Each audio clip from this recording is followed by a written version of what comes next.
This is day 2 of Thalapathi's குட்டி story series. இன்னைக்கு நம்ம எதை பத்தி பார்க்க போறோம்னு பாத்தீங்கன்னா, தளபதி மெர்சல் ஆடியோ லான்ச்ல பேசியிருந்த குட்டி ஸ்டோரி பத்தி தான். ஒரு டாக்டர் தன்னோட பைக்கை ரெடி பண்றதுக்காக ஒரு மெக்கானிக் கிட்ட போயிருக்காரு. அந்த மெக்கானிக்கும் டாக்டரோட பைக் ரெடி பண்ணிட்டு இருக்கும் போதே டாக்டர் கிட்ட பேச ஆரம்பிக்கிறாரு. என்ன டாக்டர், நீங்களும் நானும் கிட்டத்தட்ட ஒன்று தானே அப்படின்னு சொல்லி பேசுறாரு. டாக்டருக்கு ஒரே ஆச்சரியம், என்னடா இது பைக் மெக்கானிக்கும் ஒரு டாக்டரும் ஒன்றுன்னு சொல்லி பேசுறாரு அப்படின்னு கேட்கிட்டு அவரு வந்து மெக்கானிக் கிட்ட கேட்குறாரு, எதை வச்சு நீங்க அப்படி சொல்றீங்க அப்படின்னு.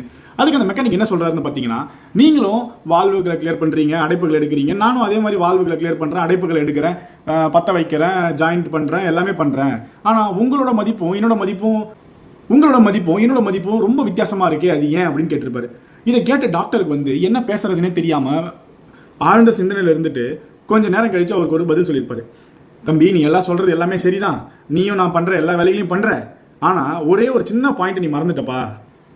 இது எல்லா வேலையும் நீ வண்டி ஓடிக்கிட்டு இருக்கும் போது செஞ்சு பாரு, அப்போ அதோட கஷ்டம் தெரியும் அப்படின்னு சொல்லியிருப்பாங்க.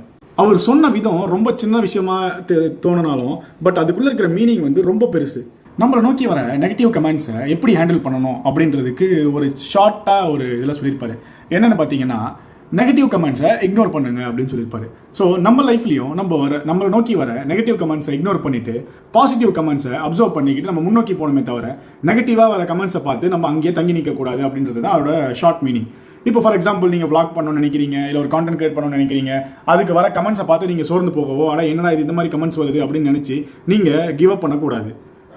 ஒரு சில பாசிட்டிவ் கமெண்ட்ஸ் கண்டிப்பாக வரும். அந்த பாசிட்டிவ் கமெண்ட்ஸை பயன்படுத்தி நீங்கள் எப்படி முன்னாடி போகிறீங்க அப்படின்றது தான் அதோட meaning. 2 things will define you அப்படின்னு சொல்லியிருப்பாரு.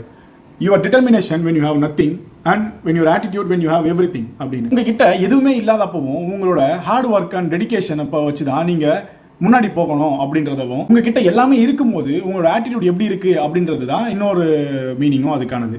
உங்ககிட்ட இப்போ ஃபார் எக்ஸாம்பிள் எல்லாமே இருக்கு அப்படின்னும் போதும் நீங்கள் வந்து உங்களோட ஆட்டிடியூடை ரொம்ப காமாகவும் கம்போஸ்டாகவும் மெயின்டைன் பண்ணணும். என்கிட்ட காசு அதிகமாக இருக்குது அப்படின்றதுக்காக மற்றவங்களை வந்து தாழ்த்தி பேசுகிறதோ இல்லை மற்றவங்களை உயர்த்தி பேசுகிறதோ இருக்கக்கூடாது அப்படின்னு சொல்லியிருப்பாங்க.